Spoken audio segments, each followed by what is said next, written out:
So in previous videos I've talked about how to get in enough calories, protein, what macronutrient ratios to follow, but you also have to make sure that you get in your essential vitamins and minerals, and of course I can't talk about all of them in a single video, but I'll go over the big important ones that a lot of people either think are hard to get on a vegan diet or actually are hard to get on a vegan diet, which is B12, calcium, vitamin D, iron, zinc, iodine, and your essential omega-3 fatty acids, EPA and DHA. First off, I don't joke around with B12. If you're going vegan, you need to take a B12 supplement or eat fortified foods like soy or almond milk. If you do develop a B12 deficiency, you can develop irreversible neurological damage, you can even become paralyzed, and you greatly increase your risk of heart disease. So I recommend taking cyanocobalamin supplements. They're much cheaper and you need to take much lower doses compared to methylcobalamin supplements, and 250 milligrams or more per day should keep you from getting B12 deficient, and don't worry about taking too much because there's no healthy limit. Next, calcium. A lot of people think that if you don't drink milk you won't get enough calcium and you'll get brittle bones, but that's not the case. Research has actually shown that milk either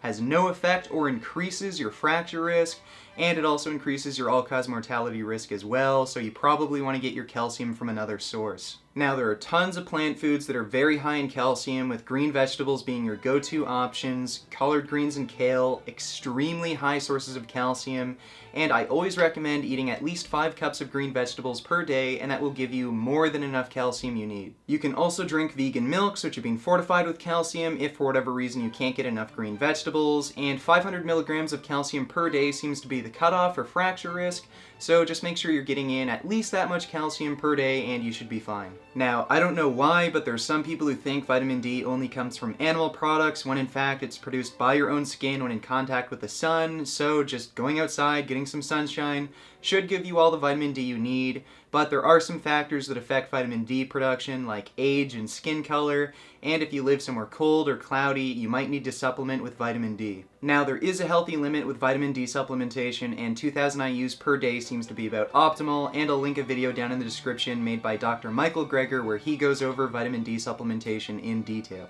Next, iron. And again, for whatever reason, people seem to think that vegans can't get enough iron, but foods like beans, lentils, pumpkin seeds, and spinach, and more are all very high in iron. Also, women require more iron than men, as menstruating causes them to lose iron, so women have to make sure that they eat some more of those high iron foods to ensure that they don't become iron deficient. Zinc is another mineral that I always hear vegans don't get enough of, but again, beans, legumes, nuts, and seeds have plenty of zinc, and you shouldn't have any trouble getting enough zinc on a vegan diet. And in this case, men actually need more zinc than women, as every time we ejaculate, we lose zinc, so if you have a lot of sex or jerk off a lot, you might want to add some more high zinc foods in your diet.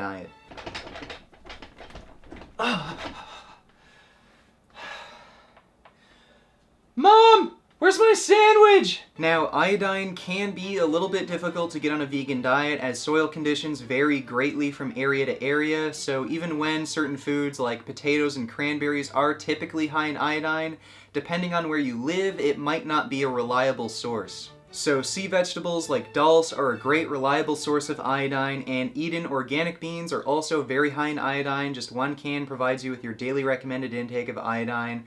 But if for whatever reason you can't get any sea vegetables or Eden organic beans or any other vegan foods that are high in iodine, then there's nothing wrong with supplementing iodine. Supplements are not evil, and if you can't get your essential nutrients from your diet, there's nothing wrong with supplementation. And lastly, your essential omega-3 fatty acids, EPA and DHA.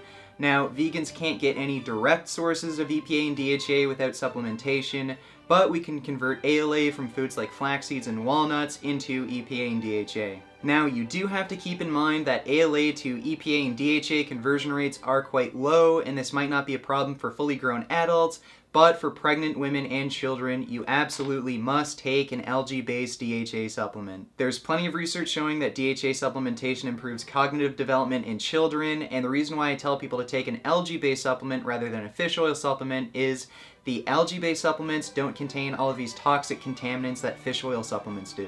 And the recommended daily intakes of all these nutrients are going to vary from person to person depending on your age and sex and whether or not you're pregnant.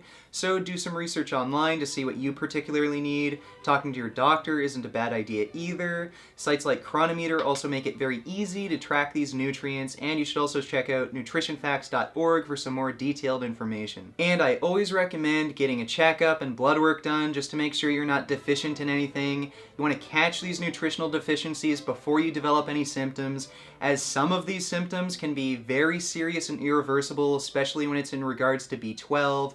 So be reasonable, get a checkup, see if you're deficient in anything, and very quickly make dietary changes or supplement if needed to prevent any of these bad symptoms from occurring in the first place. So I hope that information was helpful to some of you. If you have any questions or have any useful information to add, leave a comment down below. Don't forget to comment, rate, and subscribe. And as always, keep making those vegan gains. Beef.